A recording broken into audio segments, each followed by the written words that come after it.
వస్తాడంట వచ్చినట్టు వస్తాడు. నీ అంతటి నువ్వు వచ్చి అడిగితే రాను అంటానికి అది గుండె చెరువా? ఏండే ఆయన వాళ్ళ తమ్ముడు గారిని వేసుకొస్తే నేను మీకున్నాను కదా, మీరు అలా గమ్మునుండండి, నేను చూసుకుంటాను. ఇక నువ్వు మాత్రం ఏం మాట్లాడబాక. నువ్వు దిగొచ్చావని తెలిస్తే ఆడు చెట్టు కూర్చుంటాడు. అన్నయ్య నువ్వు కాస్త బెంకంగా ఉండు, నీ తరఫున నేను మాట్లాడతాను కదా. అలాగే రే, ఎంతైనా నాన్న తనంతట తనే వస్తున్నాడు. నువ్వు పావలాకి రూపాయి యాక్షన్ చేసి మొత్తం చెడగొట్టు మాక.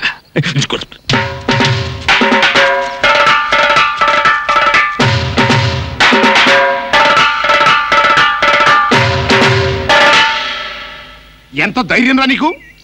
ఈ ఊళ్ళో నా మాటకెదురు లేదు, నన్ను చూసి భయపడినోడు లేడు.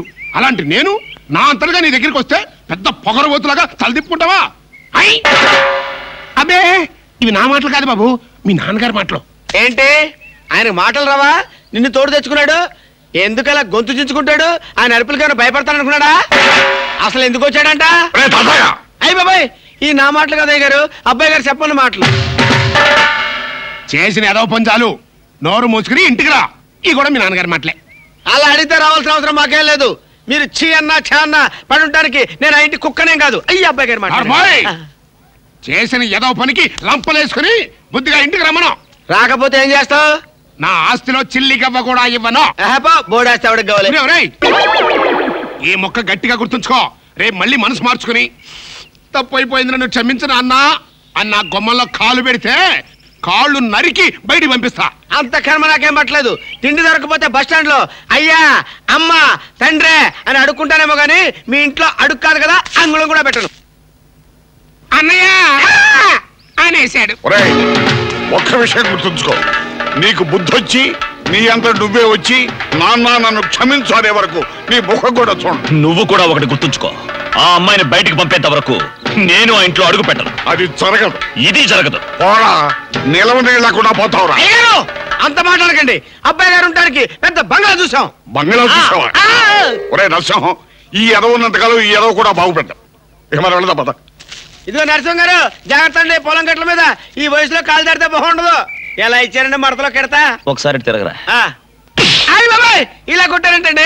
మా నాన్న ఎప్పుడు పిలుస్తాడా, ఎప్పుడు ఇంటికి వెళ్ళిపోదావా అని ఎదురు చూస్తుంటే మొత్తం చెడగొట్టావు కదరా. ఏంటండి ఇంటికి వెళ్ళిపోదాం అనుకుంటున్నారా? సిగ్గు లేకపోతే సరే. మొన్నటిదాకా దాని మొహం నేను చూడను, గడిద గుడ్డు మడతలో కెడతా అన్నారు. ఇప్పుడేమో నేను ఇంటికి వెళ్ళిపోతాను, నాకు రోషం లేదు, నాకు మీసం లేదు. నాకు మీసం ఉంది. అవునరా రే, నన్ను ఏదో పెద్ద బంగ్లాకి తీసుకెళ్తానావు కదా, ఎక్కడ రాది? మరి అదే మడతలో కెడతంటే రండి చెప్తాను. రండి. 20% ఇవ్వడానికి వస్తున్నారు. వచ్చే వారం తిరుపతిలో బ్రహ్మోత్సవాలు జరుగుతున్నాయి, అయితే వెళదామండి. 3 రోజులు టైం వేస్ట్, 2000 డబ్బు బక్క. ఏదో టీవీ ముందు కూర్చున్నావు అనుకో, లైవ్ ప్రోగ్రామ్ ఇస్తారు, ఫ్యాన్ కింద కూర్చొని పల్లీలు తింటూ చూడొచ్చు. రేపు ఆదివారం ఏదైనా మంచి సినిమాకి వెళ్దామండి. వారిని 3 గంటలు టైం వేస్ట్, 200 రూపాయలు డబ్బు వేస్ట్. 3 నెలలు కళ్ళు మూసుకోనుకో, ఏదో ఛానల్ వస్తుంది, ఇంట్లో కూర్చొని చూడొచ్చు. అవును మర్చిపోయాను, నీకు ఫిష్ బిర్యానీ చేయడం వచ్చా? తినాలుంది. ఎందుకు అనవసరంగా డబ్బు ఖర్చు? ప్రతిరోజు టీవీ చూస్తూ కూర్చోండి, ఏదో ఒక రోజు టీవీ ప్రోగ్రామ్ లో గుమ్మగుమ్మల్లో చూపిస్తారు ఎలా చేయాలో, లొట్టలేస్తూ చూడొచ్చు. మాటల్లో పెట్టి రికార్డింగ్ థియేటర్ వరకు నడిపించుకుంటూ తీసుకొచ్చి ఆటో డబ్బులు మిగిల్చారు. హలో, నువ్వు ఎంత బాగా వాయిస్తావు, ఏం బాగా వాయిస్తావు అనేది నాకు అనవసరం. నీకు ఇచ్చే రిమ్యునరేషన్ లో నాకు 20% ఇస్తావా? అయితేనే ఓకే. లైన్ లోడ్ అలా అయితేనే ఓకే. లేవుటి ఇంకోసారి ఫోన్ చేయకు, పెట్టే ఫోన్.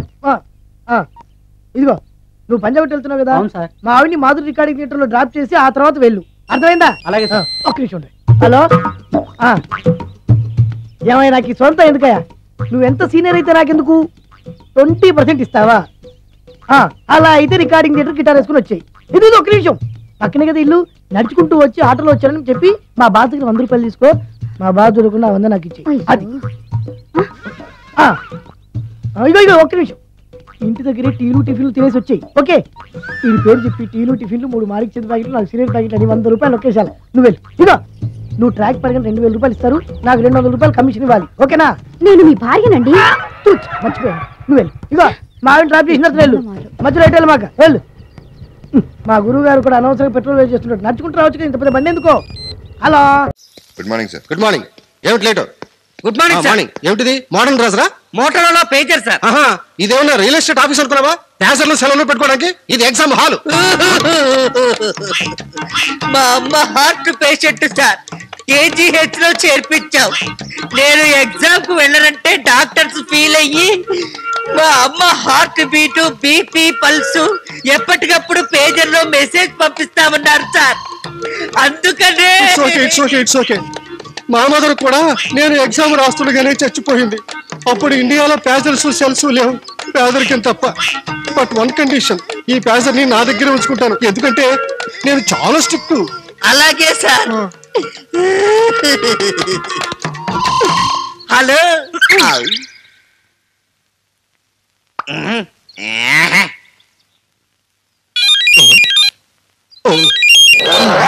ఇదిగోనయ్యా నీ అమ్మ హార్ట్ బీట్ వచ్చింది. మీ నోటితోనే చెప్పండి సార్. అలాగే 1A 2C 3B 4D. Heart beat up and down లో ఉంది, ఎప్పుడు పోతుందో ఏమో. సార్ కొంచెం గట్టిగా చెప్పండి సార్, వెనుకున్న వాళ్ళు ఎవరికి వినపడడం లేదు. వీళ్ళమ్మ హార్ట్ బీట్ నీకెందుకు బాబు? అమ్మ ఎవరికైనా అమ్మే కదా సార్. ఓకే కూర్చో బాబు. 5C 6D 7D 8A. Last bit answer not known. అంటే ఇప్పటిదాకా ఇందులో వచ్చింది బిట్ పేపరా? No, I can't accept it. నేను అసలే స్ట్రిక్ట్ అని చెప్పారా? Get up. ఏంటిది? కనపడ్డావా? కత్తి. ఇప్పుడు ఎందుకు తీసావు? ఎక్కువ మాట్లాడితే నీ గుండెల్లో గుచ్చడానికి.